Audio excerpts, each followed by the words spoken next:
Most people have heard of LLCs. However, have you ever wondered where they came from or why they exist? In this video, I'm going to explain the complete history of LLCs and exactly how they came to completely revolutionize the way that business is done in the United States. Knowing the history of LLCs can give you a much better understanding of the useful business structures. So make sure you stay all the way until the end of this video, because like all of my videos, I'm going to teach you one important thing that you're going to want to know about LLCs that could put you in an advantage as a business owner. Without further ado, let's dive in. All right, guys, let's talk about the origin of LLCs. The Limited Liability Company, or LLC as it is commonly referred to as, first appeared in the United States in Wyoming in 1977. Although many people think that LLCs was inspired by government officials or clever IRS workers looking to make things better for businesses in America, this is not the truth at all. Stop lying. The idea for the LLC was actually generated by a team of creative and forward-thinking accountants and lawyers working at the Hamilton Brothers Oil Company. Now, this oil company was based in Denver, Colorado, and had been doing business in other nations such as Panama in the 1970s. In its overseas dealings, the Hamilton Brothers Oil Company was able to organize itself into business structures that allowed for them to have pass-through taxation and liability protection. However, the owners of the company were having difficulty finding a business structure in the United States that would afford them the same benefits that they had in Panama. So at first, they considered a limited partnership or an LP, because in this business structure, the limited partners had limited liability protections. However, the general partners of an LP did not. So LPs still presented the owners of the Hamilton Brothers Oil Company with some major liability concerns. So instead of going with this option, which the company leaders were not very happy with, they decided to try to create a new business structure which better suited their needs. The attorneys and accountants working at the Hamilton Brothers Oil Company were given the task of creating a new business structure that would provide sufficient liability protection while also enabling pass-through taxation. You see, pass-through taxation means that the taxes pass through the corporation onto the owners so that they're not taxed both at the corporate level and at the individual level. But after working for some time to create this new business structure, they eventually came up with the idea for the Limited Liability Company, or the LLC as we commonly know it. However, just coming up with the idea was not enough. Now they needed to find a state that would embrace it and approve it as a legitimate business structure. So first, they tried to get it approved in Alaska. Guys, the reason why they chose Alaska was because they thought that the oil companies operating in the state would love the idea that this would help to get the legislation passed in the Alaskan state government. But they were wrong. Lawyers from the Hamilton Brothers Oil Company tried to get the LLC approved in Alaska in 1975 and 1976, and both times legislators in the state voted against the LLC. Damn it, again? So rather than keep trying in Alaska, what they decided to do was another state. In 1977, they brought the same LLC legislation to Wyoming, and unlike the Alaskan legislators, the Wyoming legislators approved the LLC on the very first vote. So on March 4th, 1977, through the LLC Act, the LLC officially became a legitimate business structure for legal purposes in the great state of Wyoming. Now, here are some of the early challenges that we have to talk about. Although the LLC became legitimate as a business structure in 1977, it had a very rocky start. In fact, the IRS did not immediately accept it, but rather they stated that it needed 2 years to analyze the LLC and study its effects on tax laws. As you can imagine, this did not exactly result in a flood of businesses using the LLC as an official structure. So finally, after several years of studying the LLC, the IRS made a statement in 1980 that said that any entity that provided limited liability protections would be taxed as corporations. So this meant that although LLCs would have liability protection, they would not have the pass-through taxation that the Hamilton brothers were seeking. Instead, the IRS was claiming that LLCs would have had to be taxed like corporations at the corporate level in addition to the personal level. Now, this ruling from the IRS caused an extreme uproar for many businesses and attorneys throughout the nation. And the main reason why this was the case wasn't because people were mad that they wouldn't get pass-through taxation for LLCs, but because now it meant that other entities such as trusts could face additional taxes due to the new rules that they're placing on LLCs. IRS's new rules regarding taxation for LLCs meant incredible resistance with a number of high-powered law firms working directly to oppose this new ruling. Eventually, the IRS withdrew its proposed regulations. And for the early and mid 1980s, the LLC remained something of a curiosity that many businesses were hesitant to use as an official business structure. But in fact, before 1988, Florida was the only other state to embrace the LLC, and only a handful of businesses use the LLC as a formal business structure.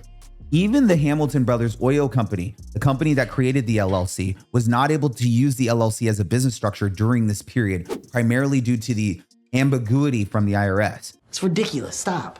But here are some of the major changes that started to occur as we entered into 1988.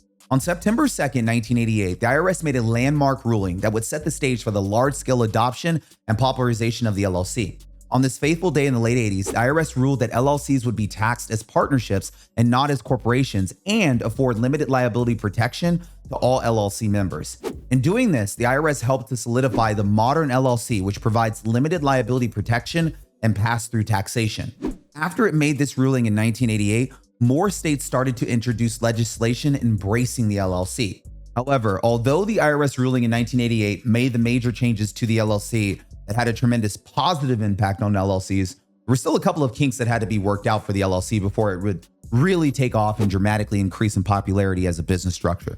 For example, the original LLC limited the ability of the LLC to exist in perpetuity and for the LLC members to transfer assets regardless of the terms of the LLC operating agreement.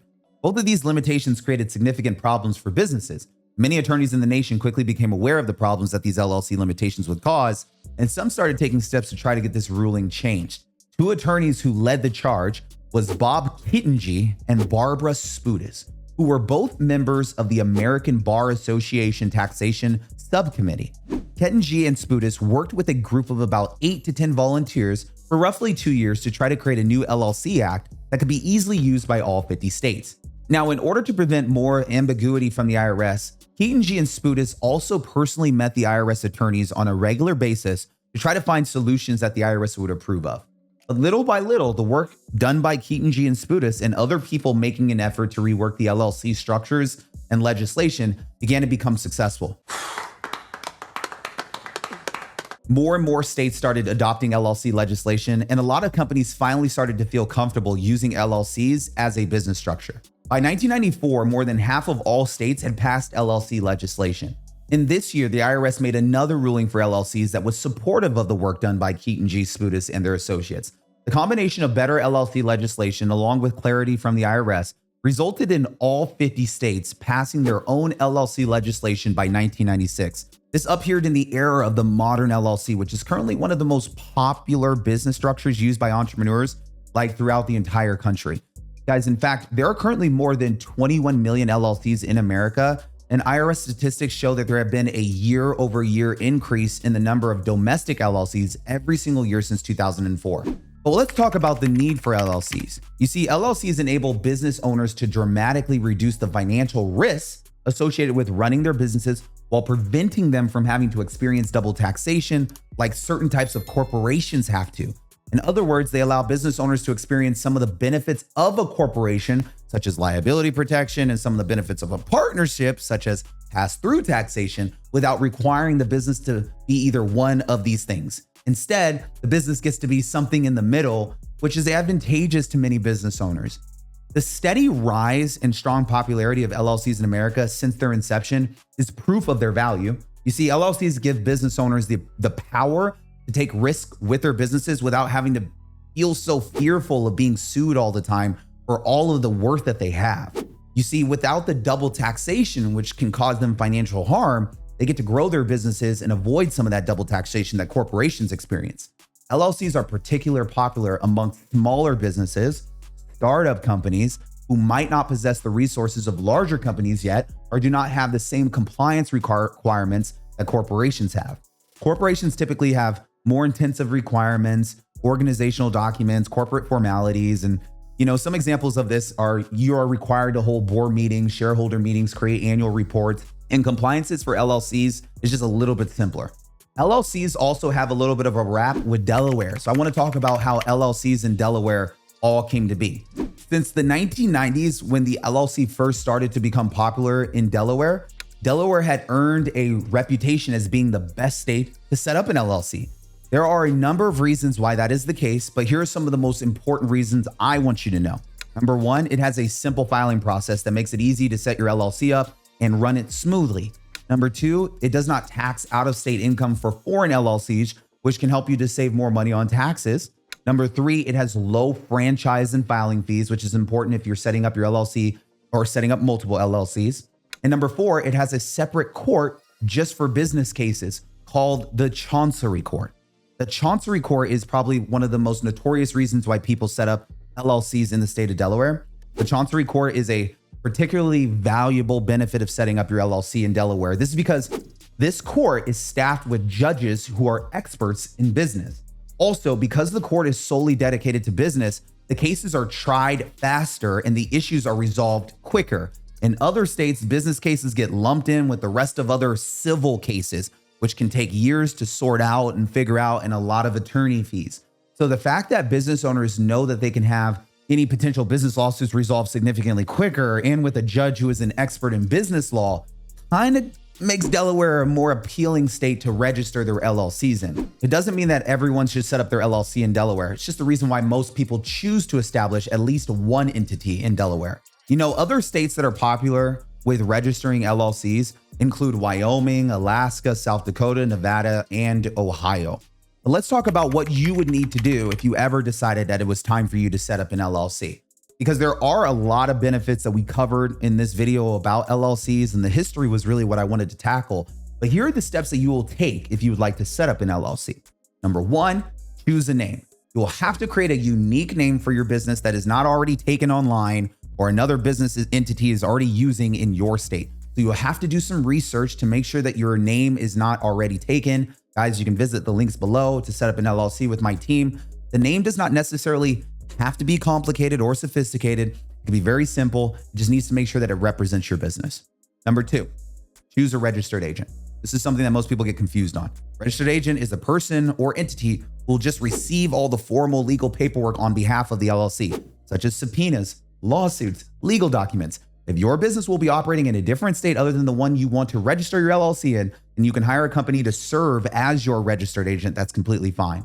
And number three, file your organizational paperwork with the state. Once you have your name and you have chosen your registered agent, the next step is to file the articles of organization with the state. This process varies slightly from state to state, so I'm just speaking out loud. However, generally speaking, you will be required to provide the name and the address of the LLC, the length of its existence. The name and address are the two most important things though, and usually you will have to send this paperwork to the Secretary of State's office or complete it online.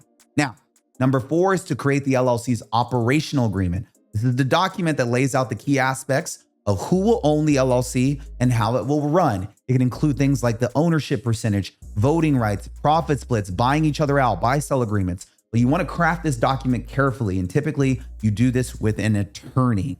Number five, acquire any relevant permits and or licenses. Some LLCs will need to acquire certain permits before they can start functioning as they intend to. For example, restaurants and bars that serve alcohol have to acquire liquor licenses. The exact permits that you might need can vary significantly depending on what business you're running. Please just make sure to check with your state government to see, okay, what permits and licenses do I need to run my business legitimately? And number six, the most important thing, and I put it at six because I spent a lot of time on this, obtain an EIN number. An EIN number is your employee identification number. It is used by the government to identify your business and keep track of your business. It is similar to a social security number. Your EIN number is how you go open up your business bank account and operate truly like a business. I want you to know what I think is next for the LLC.